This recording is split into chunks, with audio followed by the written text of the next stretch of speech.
अस्सलाम वालेकुम students, welcome to channel सायर मेडिकल लर्निंग। स्टूडेंट्स, आज की प्रेजेंटेशन के अंदर हमने pharmacy technician pharmacology unit 7 start किया हुआ है।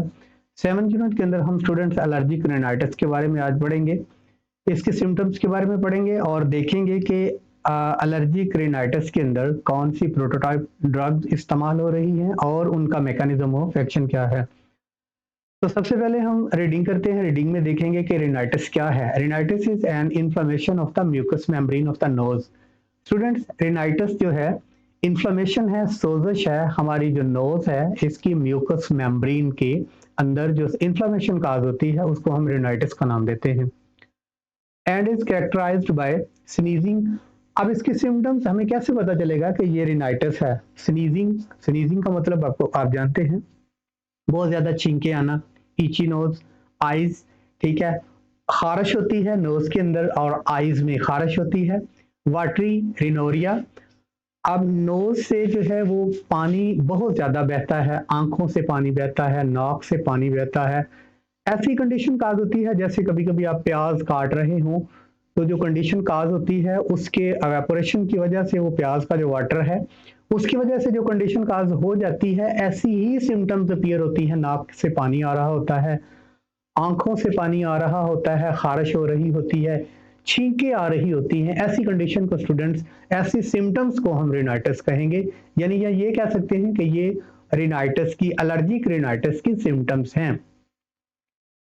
And nasal congestion, nasal congestion इस वजह से है कि जो हमारी नेजल कैविटी है इसका डायमीटर, ल्यूमन साइज, इसका हुजम कम हो जाता है जिसकी वजह से सांस लेने में भी थोड़ी दुश्वारी हो सकती है। An attack may be due to inhalation of an allergens. अब इसकी कॉज की तरफ आते हैं, क्यों होता है ऐसा। स्टूडेंट्स, हो सकता है कि कोई एलर्जेंस हमारे नोज के अंदर चला गया हो और वहां पे लोकल मीडिएटर्स हिस्टामिन जो है वो रिलीज हो चुकी हो और उसकी वजह से ये सिम्टम्स हो। ये क्लियर है कि हिस्टामिन की वजह से भी ऐसा हो सकता है, एलर्जेंस की वजह से भी। वो डस्ट पार्टिकल हो सकता है, वो पोलन हो सकता है, वो किसी किस्म की स्मेल हो सकती है, सच एज, अब इसकी for example such as dust हो सकती है, पोलन ग्रेन्स हो सकते हैं, और animal danders. Animal danders, animals के स्किन का कोई पार्ट हो सकता है, उसके फर हो सकती है, उसके बाल हो सकते हैं, वो हमारे नोज के अंदर जाने के बाद जो है वो एलर्जिक रिएक्शन कर सकते हैं। The foreign material interact with mast cell which, अब जो फॉरेन मटेरियल है वो फॉरेन मटेरियल डस्ट भी स्टूडेंट्स हो सकती है, ठीक है, डस्ट के बारे में भी यहाँ पे हमने पढ़ा है। ये डस्ट भी हो सकती है, पोलन भी हो सकते हैं, उसके बाद एनिमल डेंडर, कोई भी एलर्जन हो सकता है जिससे वो एलर्जी हो जाती होती है। अब वो क्या करता है कि वो हमारे मास्ट सेल जो प्रेजेंट है वहां पे उनके साथ इंटरेक्ट करता है, रिलीज मीडिएटर्स, मास्ट सेल के साथ इंटरेक्ट करता है, उसी के साथ जो है मीडिएटर्स खारिज हो जाता है। अब मीडिएटर्स क्या होगा, मीडिएटर होगा हिस्टामिन, ठीक है, हिस्टामिन मीडिएटर है वो खारिज होगा, such as histamine that promote bronchiolar spasm. अब हिस्टामिन रिलीज होगा और हिस्टामिन रिलीज होने के फौरन बाद क्या होगा कि ब्रोंक्यूलर स्पाज्म आ जाएगा। जो वहां पे प्रेजेंट आर्टरीज हैं, ठीक है, उनका डायमीटर जो है, या वहां पे जो हमारी नेजल कैविटी है वो जो है उसके अंदर सकड़ाव आ जाएगा, ठीक है। एंड म्यूकोसल थिकनेस आ जाएगी, म्यूकोसा जो है उसमें थिकनेस आ जाएगी, यानी वो अगर वो नोज जो है वो बह रहा है तो स्टॉप या वहां पे वो जमना शुरू हो जाएगा। फॉर्म इडीमा, इडीमा कहते हैं स्टूडेंट्स कहीं पे भी उस एरिया के अंदर अगर पस, पीप या वाटरली जो फ्लूइड है वो प्रेजेंट हो, उसकी कॉन्सेंट्रेशन ज्यादा हो उस पार्ट के अंदर, किसी भी बॉडी के पार्ट के अंदर, वो उस पार्ट का एडिमा कहलाएगा, ठीक है। अब म्यूकस की थिकनेस की वजह से एडिमा काज हो सकता है। And cellular infiltration, cellular infiltration, वहां हम उसके लिए इस टर्म को इस्तेमाल करेंगे जब पार्टिकुलर एरिया के अंदर ही इंफॉर्मेशन है और वाटरली फ्लूइड प्रेजेंट है, तो इसको हम इनफिल्ट्रेशन लोकली कह सकते हैं। इस तरह के सिम्टम्स जो है ये एलर्जिक राइनाइटिस की हैं। अब स्टूडेंट्स देखते हैं कि जो ड्रग्स, प्रोटोटाइप ड्रग्स इस्तेमाल होती हैं एलर्जिक राइनाइटिस में, उनकी क्लासिफिकेशन और उनके मैकेनिज्म ऑफ एक्शन के बारे में हम जानते हैं। सबसे पहले देखिए कि prototype drug use to treat allergic rhinitis, कौन सी ड्रग्स हैं उनके नाम याद रखें।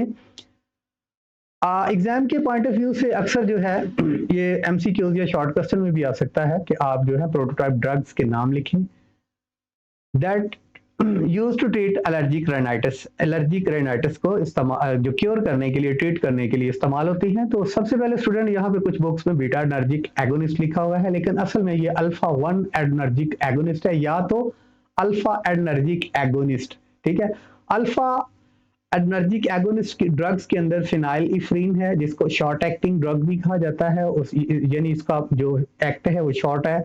उसके बाद ऑक्सीमेटाजोलिन है, ये लॉन्ग एक्टिंग ड्रग है। रिनाइटिस के अंदर इसके अलावा जो है एंटी हिस्टामिन भी यूज होते हैं, कार्टिकोस्टेरॉइड भी इस्तेमाल होते हैं, इनके बारे में हम पढ़ चुके हैं। मोन्टिलेकेस्ट ड्रग्स हैं, ठीक है, जिंथीन कैटेगरी की, इसके बारे में भी हम पढ़ चुके हैं, ये भी रिनाइटिस के अंदर इस्तेमाल होती हैं। आज की जो हमारी ड्रग्स हैं दो हैं, एक तो हम अल्फा 1 एडनर्जिक एगोनिस्ट के बारे में पढ़ेंगे, फिनाइलिफ्रीन के बारे में, ऑक्सीमेटाजोलिन के बारे में। इनका मैकेनिज्म ऑफ एक्शन जानेंगे कि रिनाइटिस के अंदर ये कैसे काम करती हैं। तो स्टूडेंट स्टार्ट करते हैं अल्फा एडनर्जिक एगोनिस्ट के बारे में।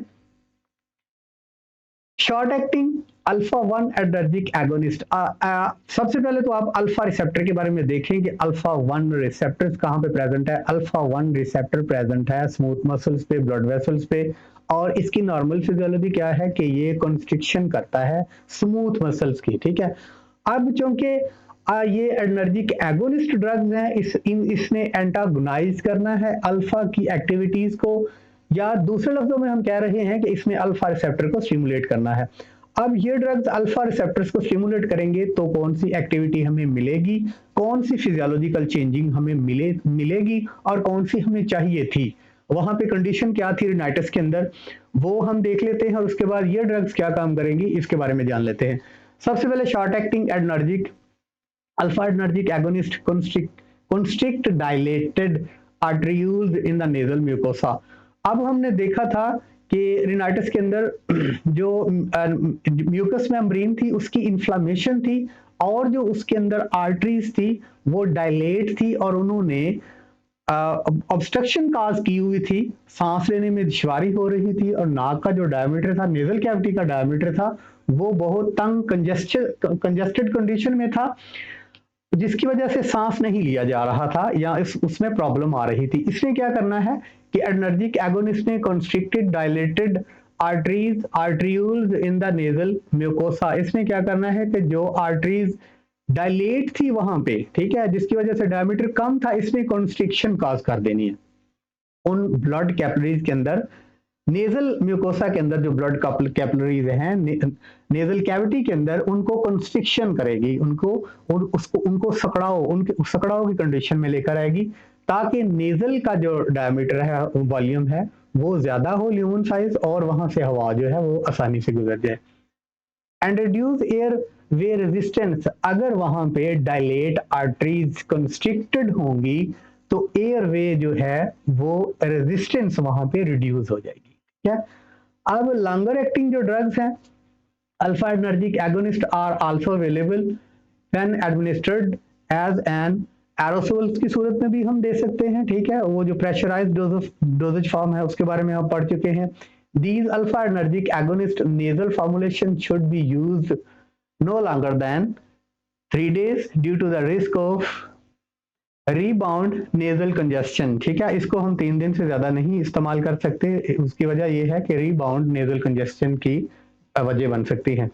अब स्टूडेंट्स एक ये ड्रग्स थी अल्फा एडनर्जिक एगोनिस्ट, जो प्रेजेंट आर्टरीज हैं इस नोज के अंदर, उनकी कंस्ट्रिक्शन कर रही थी, और एयर पैसेज वे जो था उसमें ईज पैदा कर रही थी, या वहां पे जो था वो एयर पैसेज वे के अंदर आसानी थी। अब दूसरी किस्म, और हमने दूसरी टाइप्स के रिनाइटिस के बारे में पढ़ा था कि कुछ जो एलर्जेंस हैं वहां पे प्रेजेंट होते हैं, एलर्जेंस की वजह से लोकल मीडिएटर्स खारिज होते हैं, हिस्टामीन, और हिस्टामीन की वजह से जो है वो सिम्टम्स काज हो जाती हैं, स्नीजिंग आ सकती है, उसके बाद ये रनी नोज हो सकता है, ठीक है, रेनोरिया हो सकता है, इस तरह की कंडीशंस हैं। अब देखते हैं कि ये ड्रग उन पे कैसे काम करेगी। इसको anti histamine H1 receptors blockers का नाम दिया गया है इस कैटेगरी की ड्रग्स को।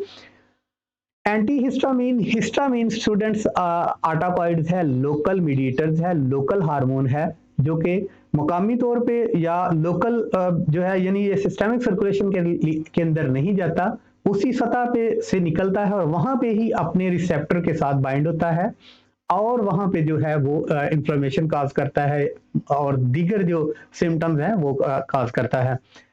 अब एंटी हिस्टामिन का मतलब है कि हिस्टामिन के अगेंस्ट काम करने वाली ड्रग्स। इसका हिस्टामिन का जो रिसेप्टर है वो H1 रिसेप्टर है। अगर इस हिस्टामिन का H1 रिसेप्टर ब्लॉक कर दिया जाए तो हिस्टामिन H1 रिसेप्टर पे जाके अपना एक्शन इनिशिएट नहीं करेगी। सो जब इस ब्लॉकर दिया जाएगा तो फिर हिस्टामिन को रिसेप्टर्स में जगह नहीं मिलेगी और जब रिसेप्टर पे बाइंड ही नहीं होगी, अपना एक्शन ही नहीं देगी, तो वहां पे जो एलर्जी की कंडीशन है वो काज नहीं होगी। सो एंटी हिस्टामिन ड्रग्स जितनी भी है वो हिस्टामिनिक रिसेप्टर H1 रिसेप्टर्स को ब्लॉक करेंगी। अब antihistamines are the most frequently used agents in the treatment of sneezing.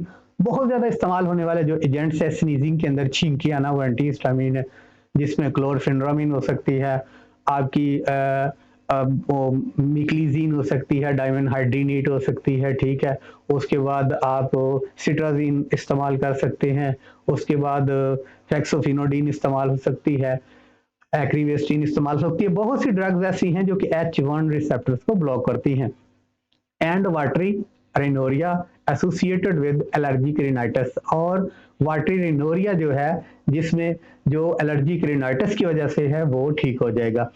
H1 histaminic receptor blockers are useful in treating the symptoms of allergic rhinitis, ठीक है। H1 histamine receptor blockers जो हैं वो इस्तेमाल होती हैं एलर्जिक रेनाइटिस के symptoms को रिड्यूस करने के लिए। काज्ड बाय हिस्टामिन रिलीज हो जाने की वजह से जो रिनाइटिस है, अगर पोलन ग्रेन की वजह से रिनाइटिस है, अगर डस्ट की वजह से रिनाइटिस है, अगर किसी स्मेल की वजह से रिनाइटिस है, यानी कोई भी उसमें एलर्जेंस हो सकता है जो कि जिसकी वजह से रिनाइटिस है, उसके लिए हम एंटी हिस्टामिन ड्रग्स का इस्तेमाल करेंगे। तो स्टूडेंट्स आज के लिए इतना ही। इंशाल्लाह अगली जो कैटेगरी है हमारी डिजीज है कफ, इसकी प्रोटोटाइप ड्रग्स के बारे में अगले लेक्चर में पढ़ेंगे। तब तक के लिए इजाजत, अस्सलाम वालेकुम।